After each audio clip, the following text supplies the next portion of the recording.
Let's create a simple star pattern in Python.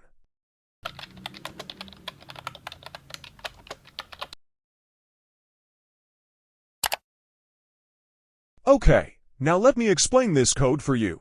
The first for loop is for rows, and the second is for columns. Here the program will print a pattern with 5 rows, and in each row it prints the stars that is equal to the number of rows that is in first row. 1 star, second row, 2 stars, third row, 3 stars, and so on. In Python, for loop takes only n-1 limit given in it, that is if we give 6, it will count only up to 5. That's why we have only 5 rows, even if we give 6 as the limit in the first for loop. And in the second for loop, we give I as the limit, that is, it only get incremented with relative to the first loop.